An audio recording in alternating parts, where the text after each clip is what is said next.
The Archer and Pine Podcast, featuring stories about Black artisans, designers, and creators.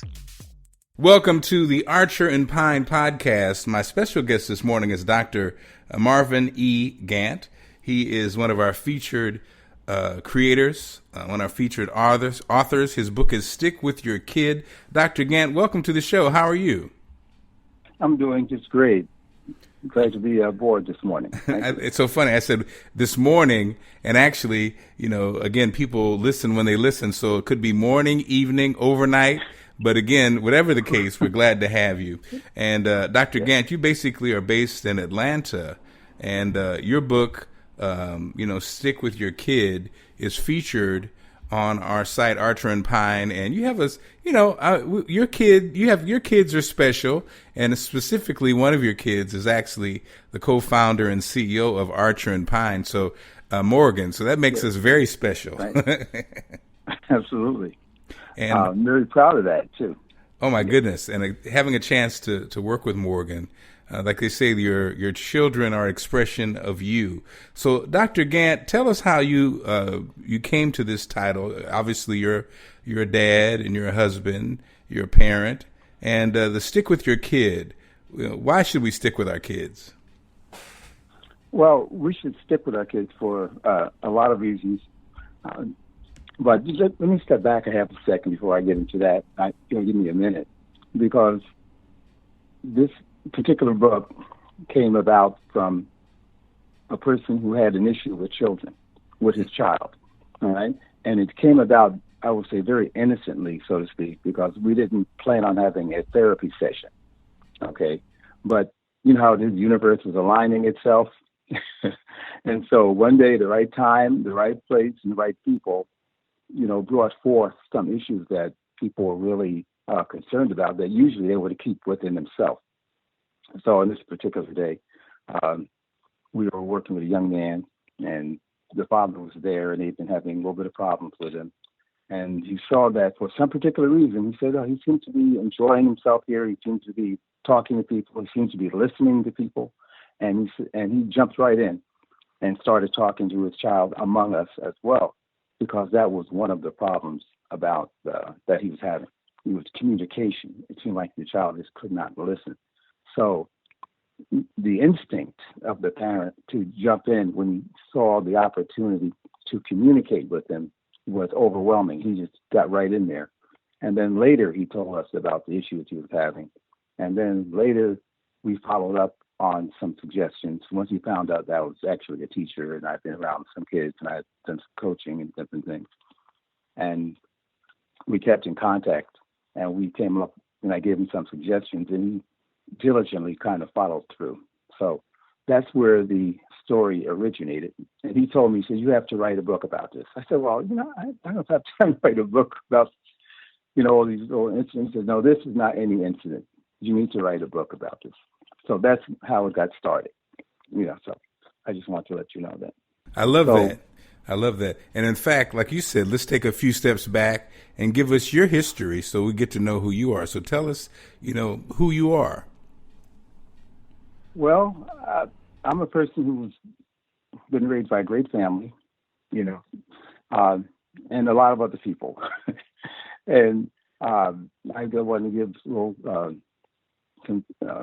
I would say, contribution to my pastor, and my mother, my father, my coaches, the principals that I've met when I was working, the various guidance counselors that I've had, even my peers who were positive and negative, all had a role in my life, and teachers.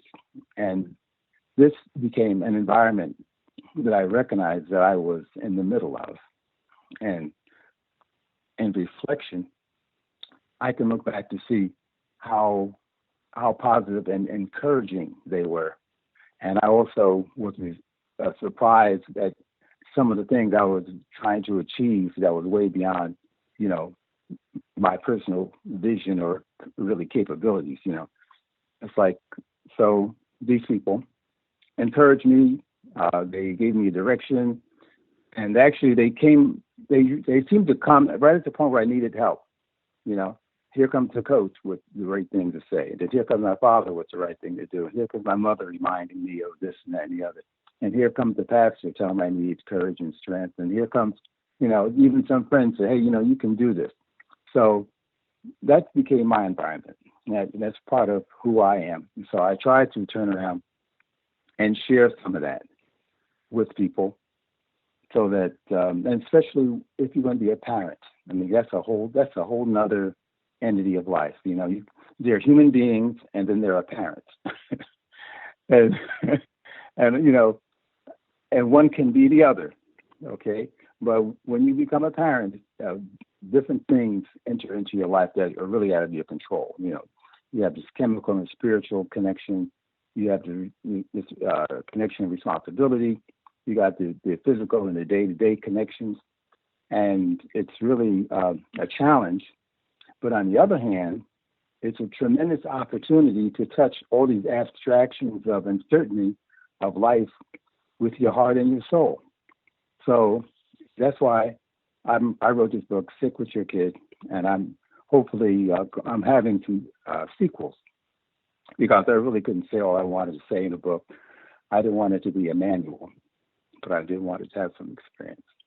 I love that. So I love that, Doc. And, the thing about being a parent, they always say, a lot of times parents will say, especially to their kids when the kids are grown up and they start criticizing about what the parent didn't do. And then we say, hey, there's not a book written about this, And it is true as far as, there are books written, but when you're going through the process, it kind of is what it is. You learn what you learn, and then we can look back and maybe make a better call than you did the first time around, but you're trying. What do you say to parents that have those questions, Doc? Or even what do you say to kids who kind of end up criticizing the parents? Why didn't you do this? Why didn't we do that? How do you put that in perspective? Well, I try to encourage parents to just be prepared for the unexpected. And don't tell them that everything that they do will not be appreciated at that moment in time. So you have to learn how to, I guess, it's like being a boxer. I mean, you might have a great punch on your own, but you have to learn how to take a hit. And kids are constantly, and the world is constantly hitting at you, trying to upset your balance, upset your rhythm, and upset what you're trying to do with your family. So you'll just have to be alert, and you have to be strong, and you have to have faith that, you're going to be doing the best you can for your child. And they'll have to learn how to accept part of that. And they may not be able to accept it right now. But in the meanwhile, you're going to try to keep them in a place that's healthy. It's going to be safe, okay? And it's going to be a place where you can express yourself. So in this world that we're living in today, I said, well, you're trying to change a place that you live in that's made out of brick and mortar to a place of love and order. So that's really the challenge. And it's going to be a challenge. Anytime you try to do something correctly, you're going to have some pushback. So just be prepared. There's going to be some pushback. But if you proceed honestly with your inner intentions, which comes from a deeper spiritual level, you just have to have confidence in applying it and moving forward. And then suddenly you may get the information you need walking down the street. You never know where all the information you need is coming from. That's what I'm saying. Even in this book, everything in my book is not going to be everything you're going to need. But what I'm trying to say is just be alert, be open-minded, be observant, okay, be receptive, as you keep in mind the objectives that you have consciously and subconsciously with your family and your children. So that's what I recommend. That's what I try to do and try to propose and try to encourage in this book. Just, get in the game, be aware that you're already in the game, and since you are in the game, try to do the best you can and, present yourself with some integrity and don't get upset over all the abstractions. Keep pushing forward. We're talking with Dr. Marvin E. Gantt. His book is Stick With Your Kid, available on archerpine.com, of course. And so, Doc, you actually, in addition to the information you learned hands-on, you made a decision to pursue education, actually getting your doctorate in educational leadership. and change. Tell us about your educational background and why you thought it was important to, achieve the educational achievements. Okay, well, I'm glad you asked that question. It wasn't a straight road, I would say. People end up with they look at what you have achieved and they look at the vertical line towards that. Well, all I can say is the line, it was going vertically, but it wasn't straight. It had some twists and turns along the way, but it was always pushing forward. Okay, because I initially in my life, I was not thinking about becoming a teacher or an educator. I was thinking about being a football coach. I thought I really wanted to do that when about 13 or 14 years old. After I met Vince Lombardi and got a chance to talk to him, I knew that's what I wanted to do. All right. Then I, had a chance to go to college, and I said, well, I want to be a coach, but what am I going to do? I said, I think I want to be a physical therapist, and that's what I was trying to pursue. And then I ran into a teacher who said, Marvin, you should major in English. I said, major in English? I said, well, I want to be a physical therapist. And she said, well, she was my English instructor, professor. And she said, well, I'm reading your work here, and I think you should major in English. So here's what I think you should do. I think you should get a double major because you can do that at the school. I said, really? I said, okay. So I wasn't hard-headed. I'm used to listening to parents and people. That was a turning point. So I did that. I followed through, and I majored in English and physical education. And I still was trying to get into be a physical therapist.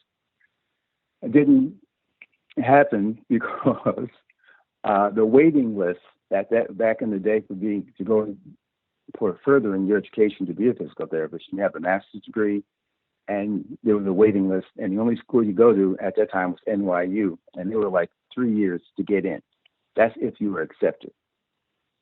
So the English background was really helpful because I was able to go on and, get a job and pursue and then become a coach athletically.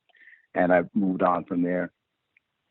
And then it was history. I stayed in education for the most part during my career, a few deviations into some collegiate work and some corporate experiences. I had a chance to work with NASA, nationally, the Aeronautic and Space Administration, for a minute.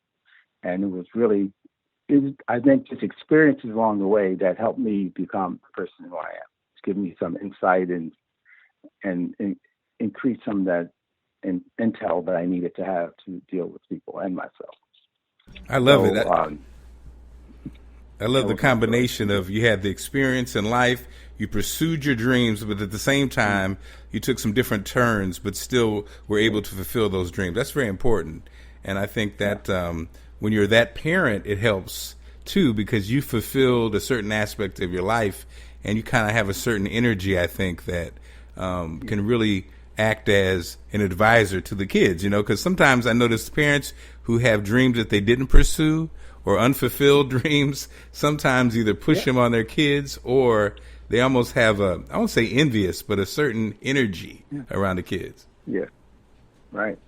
Yes, well, the parent's attitude will definitely affect the child, and it is not always negative. They'll make the child do something they don't want the child to do, but the child ends up being successful, or because time is an element. You just don't want to waste certain pieces of time as you go through stages. You can be mostly what you want to be, but there has to be a time to begin, and there has to be stages that you have to go through, and there's no avoiding it. So if you can decide, I always use the analogy, you can decide to learn how to read when you're 7 years old, and it will be a good experience, and you can use that until you're no longer on this planet. Or you can learn when you're 5 or 6 years old and enjoy the experience of what you can accumulate for yourself and knowledge and information that will guide you at that age. So it's just a matter of when you're going to get started. So some parents are very adamant about it. So no, you're going to get started on this, and we're not going to budge off of that particular type of direction, and the child may not like it, so to speak, but in time he will eventually learn to appreciate it. But usually, if you get started with a lot of enthusiasm and a lot of hope and a lot of encouragement, and if you have a certain type of direction you'd like your child to have an opportunity to take, you have to kind of support it. You have to create an environment around your home and the place. You have to consider who your friends are and who you are going to have talking to your children and so on and so forth, so that there will be less obstacles along the way for that child and a greater opportunity for you to do that which you think as a parent is positive for your child. So, you have to have a little bit of strategy sometimes. It's not always like every baseball player is not a home run hitter. You have to say, well, I can hit a bunt, I can walk, I can know how to steal if I can get on, and yeah, I can take a hit if he hits me in the leg, and I won't, I won't cry, and I can make it, But I'm in the game, and I'm going to be doing the best I can with what I have. So parents have to, encourage that, and if they have the concept of initiating and understanding the first levels, and that there's always going to be other levels to achieve, they won't have such high expectations at the first effort.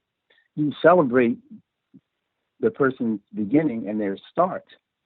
The amount of success they have at that is not the important thing. The important thing is that they are starting in a direction that's going to eventually lead them to some stages of experience that will be worthwhile. And that opens the door up for them to be less reduces the anxieties, okay? And the child is not always being obstinate, which is that you haven't caught up with what he might be interested or she might be interested in yet. But there's going to be moments in time when you will. And, so as a parent, like I say, you have to learn how to encourage, learn how to love, learn how to, stay connected and just be full of hope and desire for your children at all times. Dr. Marvin E. Gantt, that's amazing. And you can pick up his book, Stick With Your Kid, available on archerpine.com. Dr. Gantt, thank you so much for your time. We wish you the very best. Okay. And, just lastly, tell us about the experience of being able to have a product like a book and just put it on Archer and Pine and people can buy it all over the world. That feels amazing to me. This is something that I really could not have conceived of, 25, 30 years ago, whatever, with the type of communications and devices that have been created through, media and the internet and so on, that it's possible for someone to really be able to transmit to the world if they so desire, and it's kind of really very exciting. I really I don't have words for that, but it's really something that was unexpected and something that's definitely appreciated, along the way. And matter of fact, coming up as a result of this, there's going to be a book festival in Decatur, Georgia, Labor Day weekend, and it's going to be the Decatur Journal Book Fair. And it's supposed to be a very large book fair, and I was invited to attend, and I will be attending, and my books will be there for people to view, and I will talk about the book for a while, and I will have a chance to, sign some books that so people desire to pick them up at the time, and also get a chance to explain why I think the book might be of value to them. And that is just amazing that those types of things can happen. From once you understand where it all started from. This was not the intention that I had, but I have to follow through where it's taking me. Well, you can thank your daughter for that. Thanks, Dr. Gantt. Well, yes, absolutely. I'd be remiss if I didn't, because actually, I know I'm shining up, but basically, she has been a very strong motivator in this whole process. She has been kind of my guidance person. She's been my editor. She's been my promoter. She's been my taskmaster. And, she's really worked hard and lovingly to keep me on track. to do the things I need to do. So that's what it's about. That's what this whole experience is about, and it's so great to hear that. And we're just excited about the future. And Dr. Gantt, we're excited about your next book and all that comes. Thank you for spending some time with us on our podcast, and have a great one, my friend. Okay, thank you so much. Dr. Marvin E. Gantt, his book is Stick with Your Kid, available on Archer Pine. Thank you so much for your time. Archer and Pine, circulating the black dollar since 1921. Go to archerpine.com now.